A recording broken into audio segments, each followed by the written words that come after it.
Hi aspirants, already ప్రతి ఒక్కరు news చూసే ఉంటారు. మార్నింగ్ నుండి ప్రతి వాట్సాప్ గ్రూప్లో కావచ్చు అండ్ యూట్యూబ్ ఛానల్స్లో కావచ్చు న్యూస్ వస్తూనే ఉంది. ఈ నెల 13న టీజీ టెట్ నోటిఫికేషన్ అని చెప్పేసి న్యూస్ వస్తూనే ఉంది. ఆల్రెడీ మనం ప్రతి వీడియోలో కూడా చెప్పుకుంటూనే ఉన్నాము. ఎవ్రీ 6 మంత్స్కి ఒకసారి టెట్ పడాలి కాబట్టి కంపల్సరీగా ఏప్రిల్లో టెట్ నోటిఫికేషన్ వస్తుంది అని చెప్తూనే ఉన్నాను. ఆల్రెడీ 2025 ఎండింగ్లో కూడా మనకు ఒక నోటిఫికేషన్ అనేది రిలీజ్ అయింది. ఆ ఎగ్జామ్స్ అనేవి ఈ 2026 జనవరిలో ఎగ్జామ్స్ అనేవి కండక్ట్ చేశారు. తర్వాత మళ్ళీ నోటిఫికేషన్ ఎప్పుడు పడాలి అంటే ఏప్రిల్లోనే పడాలి. ఆల్రెడీ మనం చెప్పుకుంటూనే ఉన్నాము, ఏప్రిల్లో ఫస్ట్ వీక్ లేదా సెకండ్ వీక్లో తప్పకుండా నోటిఫికేషన్ వస్తుంది అని చెప్పేసి. సో న్యూస్లో కూడా అదే వచ్చింది. అండ్ ఈ నోటిఫికేషన్ తర్వాత మళ్ళీ నెక్స్ట్ నోటిఫికేషన్ వచ్చేసి అక్టోబర్లో వస్తుందండి. అంటే ఈ 2026లో టెట్ నోటిఫికేషన్ అనేది ఈ ఏప్రిల్లో వచ్చేది ఫస్ట్ నోటిఫికేషన్ అండి. నెక్స్ట్ వచ్చేది అక్టోబర్లో రావడం జరుగుతుంది. ఓకే, సో మరి ఈ ఏప్రిల్లో టెట్ నోటిఫికేషన్ వస్తే జూన్ 2వ వారంలో పరీక్షలు అనేవి నిర్వహిస్తారని చెప్పారు. జూన్ 2వ వారమే కావచ్చు, లేదంటే మొదటి వారం నుండి కూడా ఎగ్జామ్ స్టార్ట్ అయ్యే ఛాయిస్ ఉంటుంది. ఇది న్యూస్ పేపర్లో వచ్చిన ఇన్ఫర్మేషను. ఇందులో మళ్ళీ టీచర్స్ కూడా 30,000 మంది టీచర్స్ టెట్ రాయడానికి సిద్ధంగా ఉన్నారని చెప్పేసి ఇచ్చారు. లాస్ట్ టైం కూడా టీచర్స్ రాశారండి టెట్. చాలామంది అనుకున్నారు టీచర్స్ రాస్తున్నారు కదా, ఎంతో కొంత పేపర్ అనేది సులభంగా వస్తుండొచ్చు అని ఎక్స్పెక్ట్ చేశారు. బట్ అందరి ఎక్స్పెక్టేషన్స్ని రాంగ్ అని ప్రూవ్ చేసింది జనవరిలో జరిగిన టెట్. ఈసారి కూడా ఎగ్జామ్ పేపర్ అనేది యావరేజ్ రేంజ్లో అయితే రాదండి, తప్పకుండా ఈక్వల్ టు డిఎస్సి లెవెల్లోనే రావడం జరుగుతుంది. సో అసలు లైట్ తీసుకోకండి, 100% మంచి పర్ఫార్మెన్స్ ఇవ్వడానికి ట్రై చేయండి. సో ఇప్పుడు క్లారిటీ వచ్చేసింది. డిఎస్సి ఎప్పుడు పడుతుందో చెప్పలేం, కానీ టెట్ అయితే ఎవ్రీ 6 మంత్స్కి ఒకసారి డెఫినెట్గా పడాల్సిందే, అది పడుతూనే ఉంటుంది. ఇప్పుడు ఇన్ కేస్ టెట్లో ఎవరైనా మంచి స్కోర్ గెయిన్ చేయకపోయినా కానీ మళ్ళీ అక్టోబర్లో కూడా టెట్ వస్తుంది. బట్ అప్పటి వరకు వెయిట్ చేయకండి అస్సలు, ఎందుకంటే ఆ నెక్స్ట్ టెట్ నోటిఫికేషన్ వరకు డిఎస్సి వచ్చిందంటే మాత్రం చాలా లాస్ అయిపోతాము. సో ఈ టెట్లోనే మంచి స్కోర్ గెయిన్ చేయడానికి డెఫినెట్గా ట్రై చేయండి. చూడండి ఇప్పుడు చేయాల్సిన పనులేంటి మరి అని చూసినట్లయితే, చూడండి అందరికీ డౌట్ ఒకటే, ఎవరెవరు టెట్ రాయాలి అనేది ఒక డౌట్ ఉంటుంది. ఎందుకంటే చాలామంది ఎన్నో ఇయర్స్గా ప్రిపేర్ అవుతున్నారు. సో చాలామంది కూడా ఓన్లీ డిఎస్సి కోసమే వెయిట్ చేసే పర్సన్స్ కూడా ఉన్నారండి. టెట్లో మంచి స్కోర్ గెయిన్ చేసి డిఎస్సి కోసం మాత్రమే వెయిట్ చేసే వాళ్ళు చాలామంది ఉన్నారు. ఇప్పుడిప్పుడే ప్రిపరేషన్ కంటిన్యూ చేసే వాళ్ళు ఉన్నారు. అదేవిధంగా ఇప్పటి వరకు 2 నుండి 3 సార్లు టెట్ రాసి 100 స్కోర్ కూడా రీచ్ అవ్వని వారు ఉన్నారు. అండ్ మంచి స్కోర్ గెయిన్ చేయడానికి ట్రై చేసి వాళ్ళు అనుకున్న స్కోర్ రీచ్ కాని వాళ్ళు కూడా చాలామంది ఉన్నారండి. సో మరి ఇప్పుడు ఎవరు రాయాలి? మంచి స్కోర్ రీచ్ అయిన వాళ్ళు రాయాలా, లేదంటే ఇప్పటివరకు క్వాలిఫై కాని వారు రాయాలా అని మాట్లాడితే నేనైతే ఒకటే చెప్తానండి, డిఎస్సి కోసం ప్రిపేర్ అవుతున్న ప్రతి పర్సన్ టెట్ రాయాల్సిందేనండి. ఆల్రెడీ మంచి స్కోర్ ఉంది కదా, రాయాల్సిన అవసరం ఏముంది అని చాలామంది అనుకుంటారు. ఎంత మంచి స్కోర్ ఉన్నా ఒక్క మార్కు ఇంక్రీజ్ అయినా కానీ డిఎస్సికి చాలా బెనిఫిట్ అవుతుందండి. సో ఇప్పుడు 130+ స్కోర్ ఉన్న వాళ్ళు కూడా తప్పకుండా టెట్ రాయాల్సిందేనండి. మళ్ళీ ఇక్కడ ఇంకో అడ్వాంటేజ్ ఏంటి అంటే, టెట్ అనేది ఈక్వల్ టు డిఎస్సి లెవెల్లో పెడుతున్నారు. అంటే ఇప్పుడు టెట్ రాస్తున్నారు అంటే 50% సిలబస్ అనేది డిఎస్సిలో కవర్ అయినట్టేనండి. సో అది దృష్టిలో పెట్టుకొని డిఎస్సియే రాస్తున్నాను అనే ఇంటెన్షన్తో ఈ టెట్ని రాయడానికి ట్రై చేయండి. అండ్ ఇప్పటి వరకు 2-3 సార్లు టెట్ రాసి కూడా క్వాలిఫై కాని వారు ఉంటారు. మరి వారు ఏ విధంగా ప్రిపరేషన్ కంటిన్యూ చేయాలి అనేది కూడా నేను ఒక వీడియో చేస్తాను. ఆల్రెడీ 2-3 సార్లు రాసి ఉన్నారు కాబట్టి కంపల్సరీగా ఎంతో కొంత నాలెడ్జ్ అనేది ఉంటుందండి. సో మనం ఎగ్జామ్ రాసాక రిజల్ట్ వచ్చాక మనం ఎక్కడెక్కడ మిస్టేక్స్ చేస్తున్నాము అండ్ ఏ సబ్జెక్ట్లో మనం వీక్ ఉన్నాము, ఏ సబ్జెక్ట్లో మార్క్స్ అనేవి గెయిన్ చేయలేకపోయాము అనేది ఎవరిది వారికే తెలుస్తుందండి. సో ఈసారి ఆ సబ్జెక్ట్స్ పైన ఎక్కువగా ఫోకస్ చేయడానికి ట్రై చేయండి. అండ్ ఇక్కడ అందరూ చేసే మిస్టేక్ ఏంటి అంటే, ఆల్రెడీ జనవరిలో ఒక టెట్ రాశారండి. సో జనవరిలో టెట్ అయిపోయిన దగ్గర నుండి ఇప్పటి వరకు కూడా బుక్స్ తీయకుండా మళ్ళీ నోటిఫికేషన్ వస్తేనే చూద్దాంలే అని అనుకున్న వారు చాలామంది ఉన్నారండి. సో ఇక్కడ అదే పెద్ద మిస్టేక్ అయిపోతుంది. ఆల్రెడీ జనవరిలో టెట్ రాసావు, నీకు మంచి స్కోర్ రాలేదు అండ్ క్వాలిఫై కాలేకపోయావు, నువ్వు అనుకున్న స్కోర్ రీచ్ కాలేదు. అప్పటి నుండే ప్రిపరేషన్ అనేది కంటిన్యూ చేస్తూ వెళ్తే ఇప్పుడు ఈ ఏప్రిల్లో నోటిఫికేషన్ వచ్చింది. ఈ నోటిఫికేషన్కి అంత టెన్షన్ పడాల్సిన అవసరం ఉండేది కాకపోతుండే కదండి. సో నోటిఫికేషన్ వచ్చాకే చూసుకుందాం అనుకొని నోటిఫికేషన్ వచ్చాక ఏం చేయాలో తెలియని వారు చాలామంది ఉన్నారు. అదే మిస్టేక్ మళ్ళీ ఇప్పుడు చాలామంది చేశారనే అనుకుంటున్నాను నాకు తెలిసి. సో ఇప్పుడు ఏం పర్లేదండి, నోటిఫికేషన్ వస్తుంది. సో దానికి తగ్గట్టుగా కరెక్ట్గా ప్రిపరేషన్ ప్లాన్ అనేది వేసుకొని ప్రిపరేషన్ని కంటిన్యూ చేయండి. ఇప్పుడిప్పుడే టెట్ రాసే వారికి ఎంతో కొంత ఇబ్బంది పడతారు, కానీ ఆల్రెడీ 2-3 సార్లు రాసున్న వారికి మాత్రం అంత పెద్దగా ఇబ్బంది ఏం అనిపించదు. ఎందుకంటే ఆల్రెడీ చదివిన సబ్జెక్టే కాబట్టి మళ్ళీ ఒకసారి ప్రీవియస్ పేపర్స్ని చూసుకుంటూ ప్రతి టాపిక్ని ఇన్ డీటెయిల్గా చదువుకుంటూ వెళ్తే తప్పకుండా మంచి స్కోర్ గెయిన్ చేయడానికి చాయిస్ ఉంటుందండి. సో ఇప్పుడు చూసాము ఎవరెవరు టెట్ రాయాలి అంటే ప్రతి ఒక్కరూ టెట్ రాయాల్సిందే. నెక్స్ట్ సిలబస్ కంపల్సరీగా తెలుసుకోవాల్సింది సిలబస్ అండి. నోటిఫికేషన్ రాగానే తప్పకుండా సిలబస్ షీట్ అనేది మనకు నోటిఫికేషన్లో మెన్షన్ చేస్తాడు.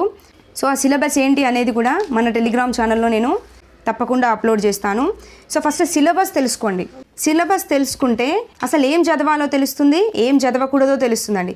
ఏం చదవాలో తెలుసుకుంటే అక్కడ ఇచ్చిన కాన్సెప్ట్ పైన ఎక్కువగా ఫోకస్ చేసి చదివితే అందులో నుంచి ఎలాంటి బిట్ వచ్చినా మనం ఆన్సర్ చేయడానికి చాయిస్ ఉంటుంది. సో కంపల్సరీగా ప్రతి సబ్జెక్టు యొక్క సిలబస్ అనేది తెలుసుకోండి. ఆ సిలబస్ తెలుసుకున్నాక ఆ ప్రతి టాపిక్ అనేది మనం చదివే పబ్లికేషన్లో కావచ్చు, లేదంటే టెక్స్ట్ బుక్లో కావచ్చు ఉన్నదా లేదా అని చూసుకొని దానికి టిక్ చేసుకొని మరి కంపల్సరీగా అక్కడ మెన్షన్ చేసిన సిలబస్ని చదువుకుంటూ వెళ్ళండి.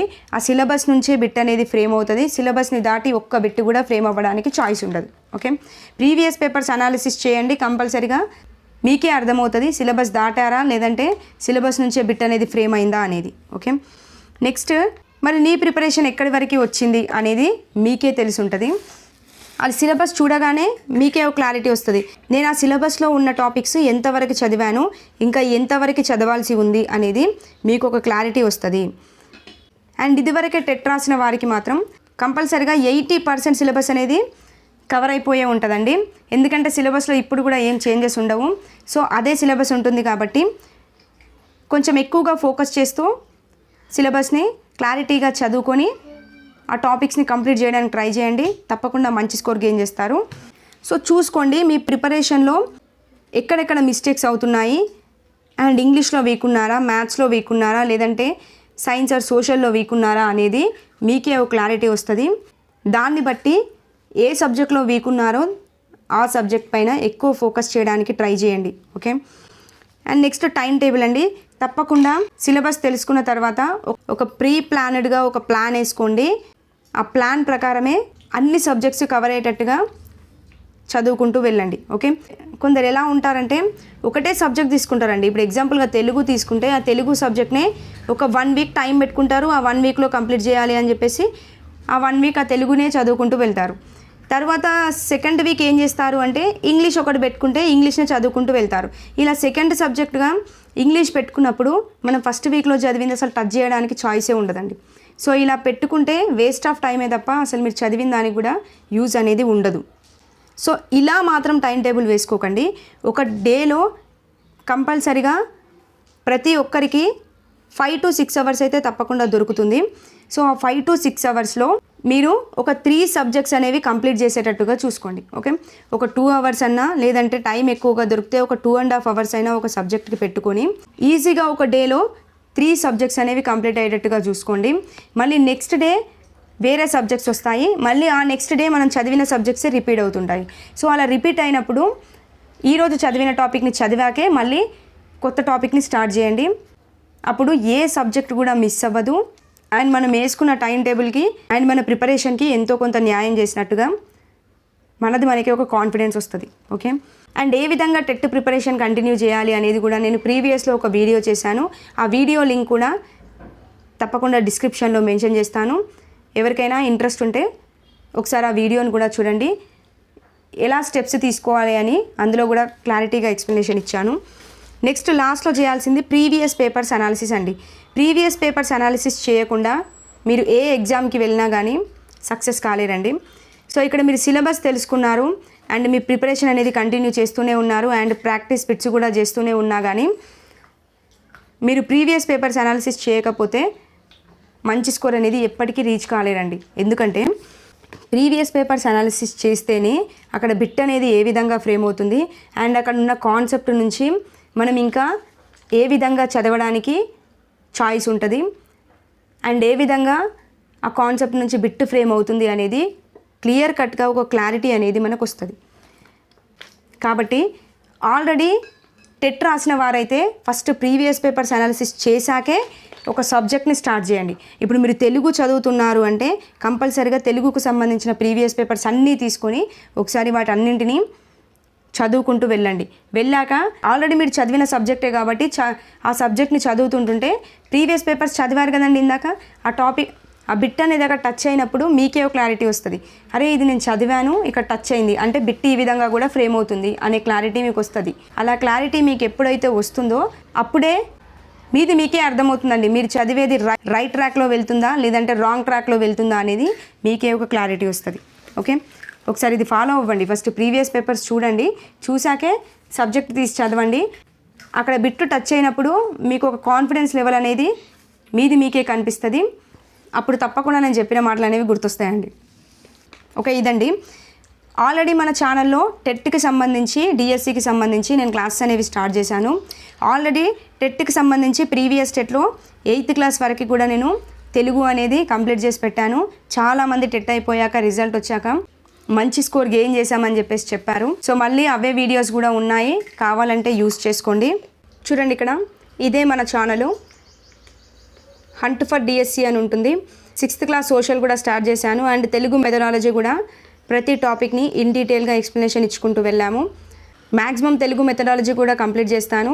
ఇదిగోండి ప్రీవియస్ మ్యాథ్స్ పేపర్స్ కూడా ఇందులో ఇంక్లూడ్ చేశాను. మ్యాథ్స్ పేపర్స్ ఉన్నాయి ప్రీవియస్వి, అదేవిధంగా తెలుగు ఉన్నాయి అండ్ ట్రై మెథడ్ ఉన్నాయి అండ్ సైకాలజీ వీడియోస్ ఉన్నాయి and previous year papers analysis కూడా ఇందులో మెన్షన్ చేశాను.